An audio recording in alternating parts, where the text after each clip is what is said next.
kaso hindi ako nanalo eh. I tried to be practical by not getting, by staying liquid, half liquid, and then for safety, emergency token. It's nice. It's a good way to actually stay engaged, and also, you know, the information that you're gonna get, of course, when you're trying to shop for funds or accounts. What do you call it? Mutual funds? For your life choices, di ba? And with the Play for Life, ang dami mong choices na makikita.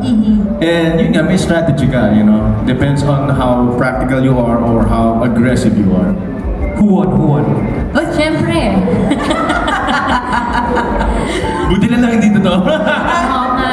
Ang galing po, no, na that Sun Life came up with this parang new approach pagdating sa advocating financial literacy and of course financial planning.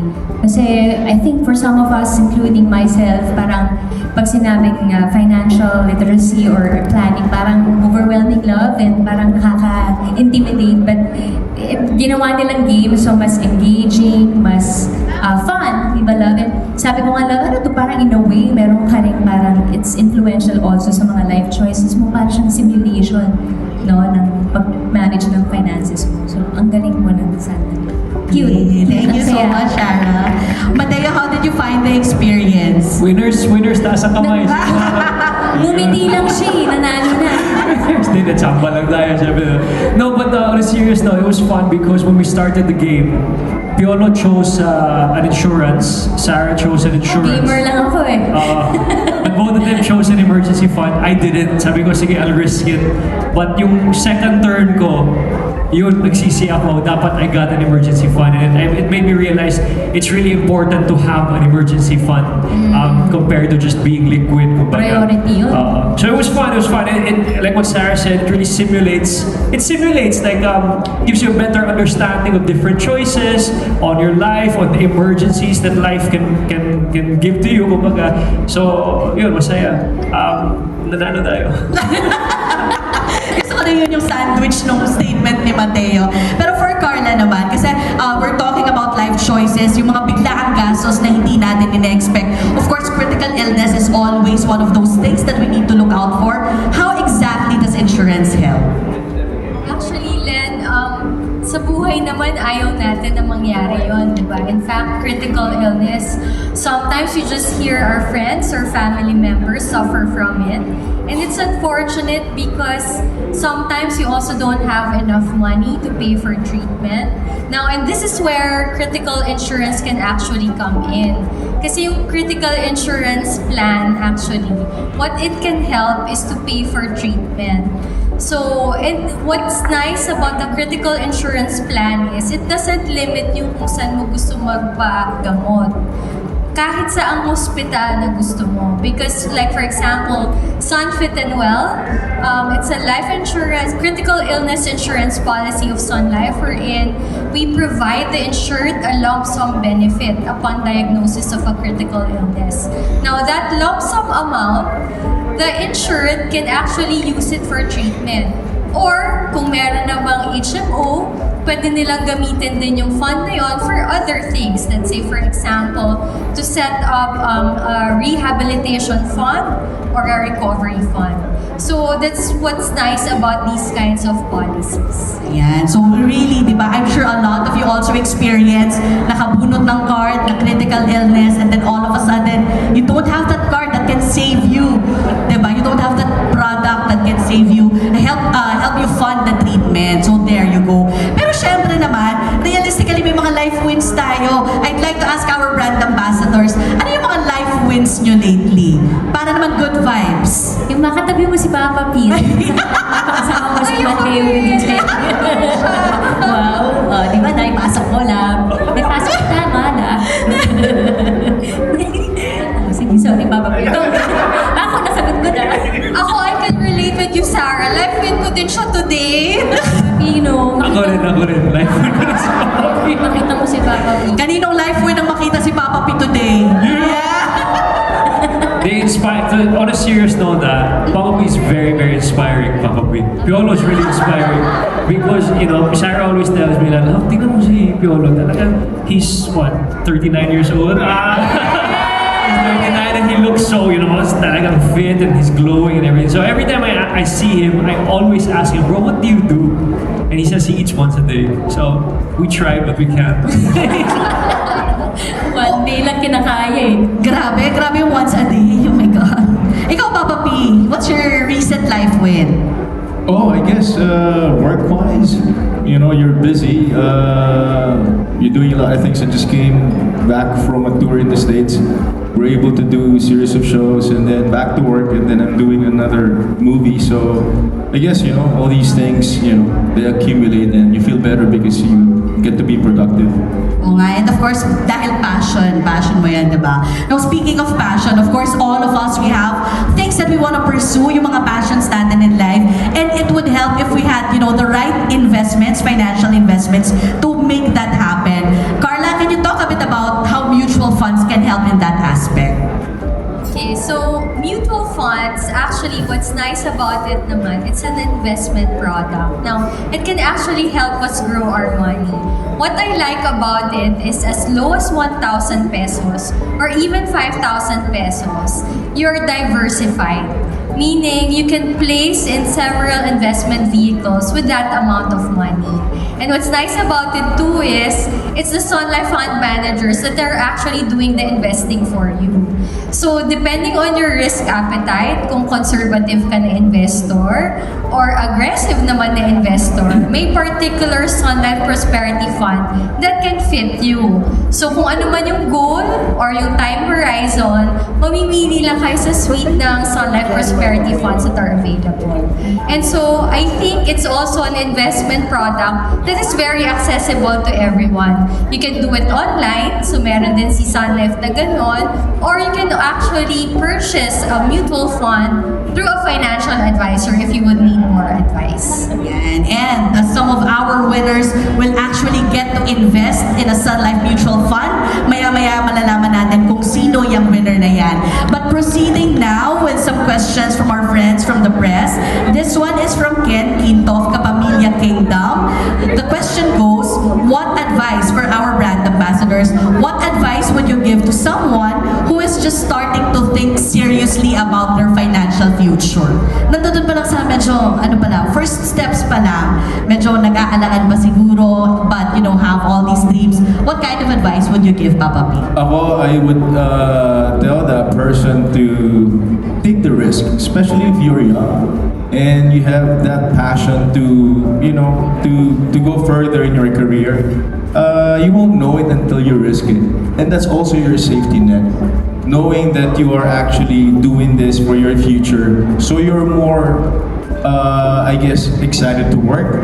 You're more excited to wake up because you know you're not just paying for something, but you're building your future.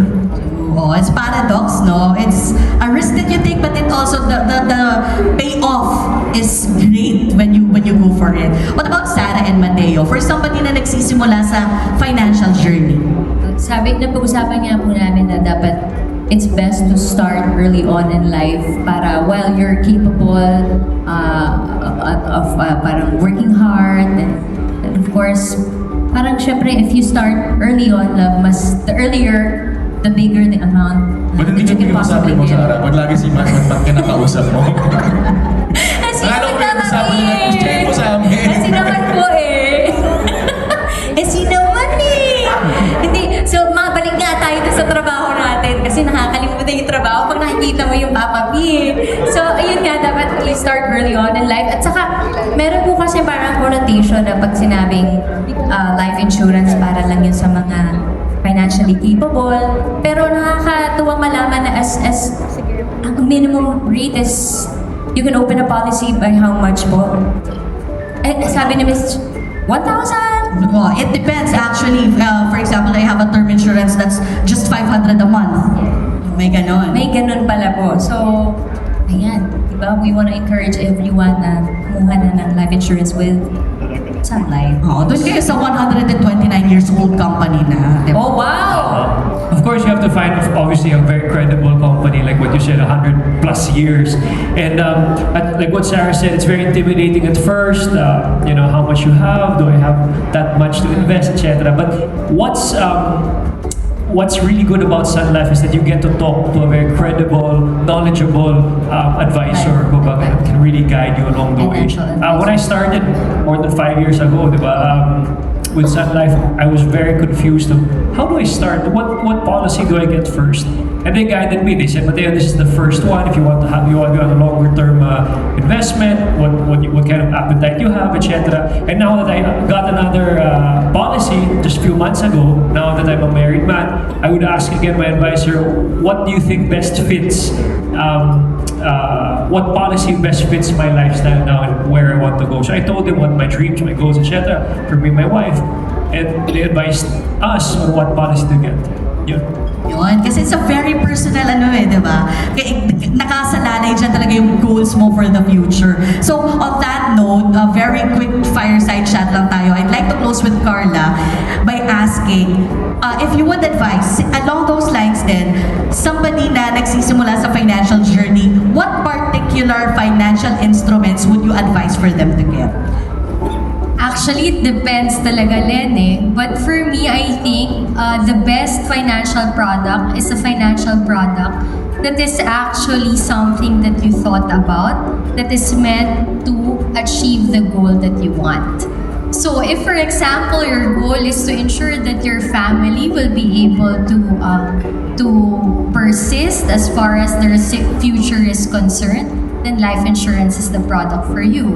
But if, for example, you think naman na, I need to keep on working, I need to be healthy because my family is actually depending on my income and hindi, kumbaga, bawal magkasakit, diba? Then critical insurance now is the product for you. But if, for example, you have another goal, let's say the goal is probably to save up and invest for a down payment for a particular property, then maybe a mutual fund product is for you. That's why it's really very important, as Matt said a while ago, to find a trusted financial advisor so that financial advisor can actually help you get into those kinds of details.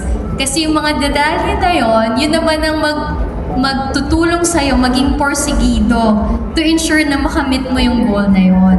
And that particular financial advisor also will ensure that you keep committed to that particular goal. So kumbaga, the financial product is just the vehicle for us to be able to actually achieve our dreams. Okay, there you go. Ayan na, kasi parang, guys, usually for friends in the media, FYI, we get a lot of questions on the Sun Life Facebook page. Ang tanong kaagad, HM. Yan. How much? But it's not a question. HM tol. It's not a question that we can answer immediately kasi it really depends on what your needs are, and that will also influence what product you will have to get. Ayan, okay. So, I think we have a bit more time. So, one more question. Okay. Sige, babalikan ko lang ang ating keywords. There you go. Let me ask this question from Von Milionario of One News Philippines. Question for our brand ambassadors. When you were just starting in the industry, what was your first or most memorable investment nung baguhan pa lang kayo sa industry? Pinaglaanan ng funds. Yan. Ako po, kami ng family po, yung building our own house. Oh. Yan, at saka aircon. Yan, aircon talaga. Kasi ang init dun sa apartment po namin before, so talagang, yay, great investment yun. Of course, kasi yung rest is very important. Diba? Rest is very important. Kaya if you would remember, in our Play for Life game, meron yung wellness stars. Kasi importante din yung wellness ninyo, yung mental wellness. Kaya may shopping, may eating out. Kasi diba, it's part of what makes us feel good. And we shouldn't say no to that just because we're trying to save for something in the future. Ayan. So, what about you, Papa P? Dami ko naiisip. Pero syempre, you start with very minimal pay. So I really saved up. I didn't spend. I didn't get a loan until I had enough money to get us a small house for the family. Even if I didn't have enough money, I loaned in the bank. Pero I had to make sure that I had enough to pay for it, in such a time that I could afford. So it's still practical, but I made sure that we have a roof over our heads. Yung medyo long-term horizon pa rin ang tinitingnan. What about Matteo? I think a few years after I started show business, when I was able to save, I invested my first property and I was able to give a down payment for that and loan the rest. And after a few years, I was able to pay the whole amount. Kumbaga. So that was one of my proud investment moments.